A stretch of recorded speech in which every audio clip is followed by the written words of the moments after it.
for sure, fight mentality. He does. I knew that already. He's just not. That wasn't a full contact fight. So. What surprised you that he had tonight you didn't expect? Nothing. You know, I got hit with a couple shots I didn't fucking see, and that fucking pissed me off. But I wasn't surprised. I expect that with everybody. You asked for a 10-round fight. Were you thinking of employing kind of a rope-a-dope strategy later in the fight? You'd be able to come on and you got tired? No, just like I said, I'm not full of shit at all. I was like, if you could fight 10 rounds or 3, what would you rather do? You had some. What would you rather do, 3 or 10 rounds? I would rather do no rounds. Yeah, I mean, anybody though, right? Like, fuck, I'd rather have 3 rounds. I'm tired just thinking about it. But no matter how, I've always felt like that. No matter how many rounds my fight goes, if it didn't go my way, I know if it would have gone longer, I could have won. So I'm like, fuck, I want 10 rounds. And they're like, you got 10 rounds. Fuck, what did I do? You had some success. You had some success in these rounds. Some of these rounds were close. Do you feel like if you hadn't taken pauses, kind of clowned a little bit, that maybe some of these rounds you could have won, the fight would have been closer, even gone your way? Yeah, woulda, coulda, shoulda. Nate, did anything he do in that ring in terms of his power, or when he caught you with that shot that dropped you, did it surprise you? Yeah, I didn't see that one. I felt that motherfucker. I hop up and recover a little bit, and yeah, no. I know what I was coming for. Coming for a fight with a big, strong, motivated, pumped up guy to take over the world, and nothing surprises me in this shit. Were you ever worried that he could continue that on and you were going to drop again, or you were like, nah, I got this, and you felt no, he better. I just was like, he better. Did you feel like you hurt him tonight at any point? I think I hit him with some good stuff, but and some good combos and some good shit. But I think I could have done better. And I think, like I said, woulda, coulda, shoulda. Hey Nate, what did you think of the crowd? They were cheering your name throughout the whole fight. Did you hear them in there? Yeah, I heard it get loud in and out. And yeah, you tell me. I gotta rewatch the fight. Nate, this was a very successful event for a real fight. What's next for real fight? Everybody's very excited. Yeah, what was that? What was the It was a pretty successful event. I heard the gate was the second highest in American Airlines history. What's next for real fight? Real fight. Yeah, we're gonna do a show. We have plans to do some stuff, and right now we're gonna go home. We're gonna talk about it, and we're gonna figure out whether we want to do MMA or boxing, and then we'll see what they want to do. They said they want to do the PFL thing, and I think that if we want to do that, we're gonna have to co-promote and do real fight versus PFL, and I'm with that. My goal is to get rematch and NER. What were you thinking when you got Jake in the guillotine? Oh, done deal. That was already that fight. In a real fight, this fight's over, and we're sitting up here with the win. But we were participating in a boxing match, and it was a good time. And now I know, because I was curious too. I was like, I'm gonna get in a boxing ring, and I know what I think, and I've trained my whole career boxing with pro boxers on the highest level, as high as I could get, and done really well. And I've never fought in a pro fight, so I think I'll whip all these motherfuckers' ass. But that's just what I think. Let's go in there and get a feel for it. It felt just like what I'd imagined. And what was the question? Yeah, I'll fuck up everybody. What's handed? In the cage, is that a little preview? Oh, the guillotine? Yeah, that was too easy. Yeah, it's too easy. And the takedown was too easy, too. I just fucking left the punch in his whole leg was in my chest. I'd be trying to take people down in MMA. They smash my head and fuck me up, and I get tired and all kinds of shit. I'd be like, this is easy to fight boxer in a real fight. Mike, That was great.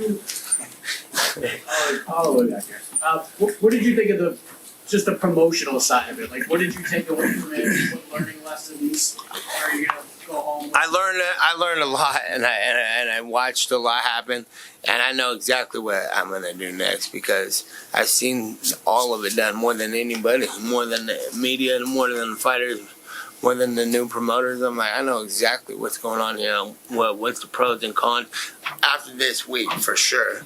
And they give their criticism on what I do in the media. Bro, we're trying to It's all good. I'm just kidding.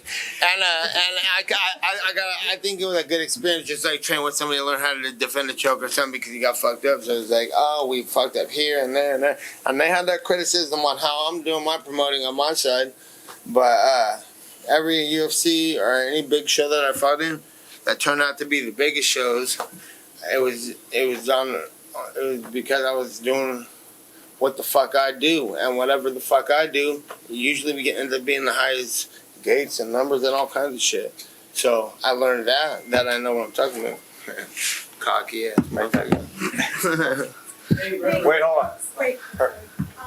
Would you ever consider continuing doing boxing? Is there anyone else that you would consider sharing the ring with again? 100%, yeah. That's my that's what I was saying about the experience too that I just learned from fighting out there. I didn't know if these were fucking little ass the size of MMA gloves and everything. I didn't even get cut tonight. I get cut in every MMA fight I fight. I can box for another. I don't want to go get my, you get brain rattled by some good people, but Is there a name, anyone you would? I have nobody now, but I'm sure I'm gonna go home and hear criticism and see people fights and see. I'm gonna see all kinds of shit. So next week, get back to me. I'm sure I'm gonna have a list full of motherfuckers' asses to whip. Straight ahead the plat. Right over here, Nate, Right? Nate here in the back, Marcos Diaz, Fighter TV. Hey Nate, how did Jake physically feel in there? Easy to take down, easy to choke. Hey, nah, he did a good job, and he's a fucking athletic, strong dude, and he hits hard and fast. But it ain't nothing I ain't seen before. And I've trained with people I've trained with Mike Russell this camp, and he's the big guy. But these guys could throw down. It's good shit. And my follow-up is, did you notice a difference at all, you personally, between the forehands gloves and the bigger gloves? How's the punch? Yeah, that's what I was saying. I did. It just felt just like sparring gloves. I mean, obviously smaller, but way bigger and different than MMA gloves. I don't like MMA gloves either, though, because I can't land as good as punches, and it doesn't feel as good to land punches. So I like the 8-ounce glove. Chris Belcher, House of Highlights. Jake has been talking about fighting you in the octagon. Would you do that? And if so, how do you think it would go? Yeah, I think I kind of already said that. I think I would fight him, and it's easy to take him down and easy to choke him. He was talking about his wrestling credential the other day on in the interview, and I was like, what? How soon would you go about fighting him in the octagon? Is that something you'd want to do soon, or just let it go? I'm not cut. 2, 3, 4 months. I'm ready to rock. After MMA fights, I'm cut to shit. My legs hurt and I can't walk. And that feels good to be okay. Thank you. Congratulations for making it all the way and putting on a great performance. You mentioned, your cuts. Good job that Jacob Stitch-Duran did, throughout the corner. You haven't, really been cut up or, putting the swelling down and keeping you in the fight for one more round. Yeah, shout out to Stitch. He was in there keeping me good. And, we stayed in there good. You were talking to Jake during the fight. What were you saying to him in the ring? I was making fun of him, telling him to do more shit. Mike. How did you just feel competing at this weight? It's the highest you did in a fight. Did you feel slower? I would have rather liked to stay smaller. Or if I went up to this way, I would like to have trained like I do, honestly, when I'm smaller. I was concerned with getting bigger and shit, and I didn't think he was much bigger than me. I thought he was bigger than that, training for the fight. That's why I said I had big ass Mike Russell to train with. I was like, he's gonna be Mike Russell size. Mike's he's huge. I was like, dude, the hell, but at least he's fast. I was like, why am I training with your big ass? Over there. Classes. Nate, how'd you feel in the fight? Did you feel like you were winning the rounds? I feel like I should have done. Richard got mad at me because I wasn't training how I should have been training. I should have been throwing punches, keeping him on the outside, and doing a lot of stuff. Like I said in an interview, I'm not trying to make an excuse, but about a month back, I was trying to stay big, and I hurt my arm a little bit, and it was wear and tearing on my right arm, if I was jabbing or doing a lot of stuff, so I would get inside and fight like a Mexican guy, smother their punches and get in there and make every sparring session a brawl. And I did that kind of for camp, and that's how the fight went. And I think I should have kept on the outside, circled, and did better stuff. I know I pissed Rich off. He don't want me to say it, but he wanted me to keep on the outside, and I should have. But it's all good. There's no way I'm not going to show up for a fight because of something like that, too. You got to go regardless, no matter what. So I plan on doing my next one if it's going to be boxing. We're going to work good. And At the end of the fight, did you think you work like a small guy, not a big guy. Yeah.